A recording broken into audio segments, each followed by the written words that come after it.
ধন্যবাদ। স্বদেশ বার্তা। আজকে 1 মে 1986 সালের 1 মে শ্রমিকদের ন্যায্য অধিকার আদায়ের আন্দোলনে শত সহস্র শ্রমিক জীবন দিয়েছিল। সেই থেকে আজকে আন্তর্জাতিক মে দিবস হিসাবে পরিচিত। আজকের এই মে দিবসে শ্রমিকদের অধিকার আদায়ের আন্দোলনে আমরা শরিক হয়েছি। আমরা সুদূর বহপুর টাঙ্গাইল থেকে শ্রমিকদের ডাকে ঢাকায় এসে উপস্থিত হয়েছি। সেই সাথে শ্রমিকদের ন্যায্য আদায়ের অধিকারের সংগ্রামে আমরা সদা সর্বদা সচেষ্ট থাকিব এবং শ্রমিকদের ন্যায্য অধিকার থেকে কেউ বঞ্চিত করতে পারবে না। আমরা শ্রমিকদের পাশে সব সময় আছি। শ্রমিকদের অধিকার আদায়ের আন্দোলনে আমরা সর্বদা সচেষ্ট থাকিব।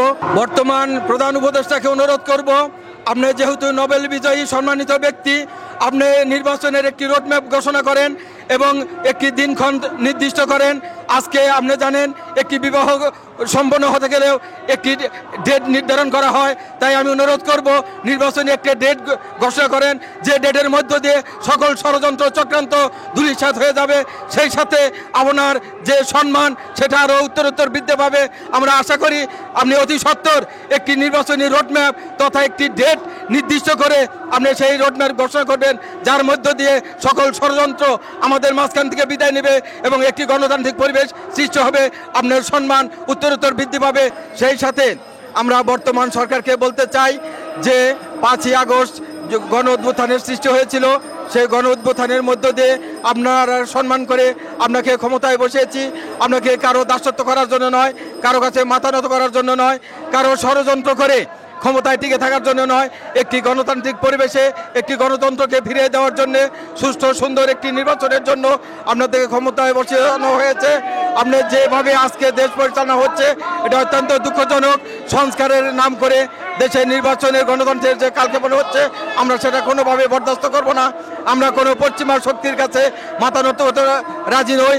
আমরা চাই বাংলাদেশে একটি গণতান্ত্রিক পরিবেশ সৃষ্টি হোক। সেই সাথে গণতন্ত্র পুনরুদ্ধারের জন্য যে সংগ্রামে দেশের জনগণ করেছে, সেই গণতন্ত্র প্রতিষ্ঠার জন্য আজকে একটি সুন্দর সুষ্ঠু নির্বাচনের ব্যবস্থা করবেন এই আশাবাদ ব্যক্ত করছি। সেই সাথে বাংলাদেশের গণতন্ত্র মানুষের জন্য আজকে শুভেচ্ছা জানাচ্ছি। তারা সংগ্রাম ত্যাগ করে যে 5ই আগস্টের সৃষ্টি করেছিল, সেই 5ই আগস্টের যে উদ্দেশ্য আমাদের, সেই উদ্দেশ্য বাস্তবায়নের লক্ষ্যে আমরা আন্দোলন সংগ্রাম করে যাব। প্রয়োজনে আবারও রাজপথে চলে আসব এবং রাজপথে থেকে আমরা একটি গণতান্ত্রিক পরিবেশে সুষ্ঠু একটি নির্বাচনের মধ্য দিয়ে যে দলই ক্ষমতায় আসুক তাদেরকে আমরা স্বাগত জানাবো। সেই সাথে বাংলাদেশের গণতন্ত্র পুনরুদ্ধিত হবে। আমি আমাদের নেতা, প্রিয় নেতা আব্দুল সালাম পিন্টু এবং সুলতান সালাউদ্দিন টুকু ভাইয়ের দীর্ঘায়ু কামনা করছি। সেই সাথে দেশনেত্রী বেগম খালেদা জিয়ার সুস্থতা কামনা করছি। অতি সত্বর তিনি দেশে ফিরে আসবেন। আমাদের দেশনায়ক তারেক রহমান দেশে এসে স্বাভাবিক পরিবেশে নির্বাচনে অংশগ্রহণ করবেন এই আশাবাদ ব্যক্ত করছি। আসসালামু আলাইকুম।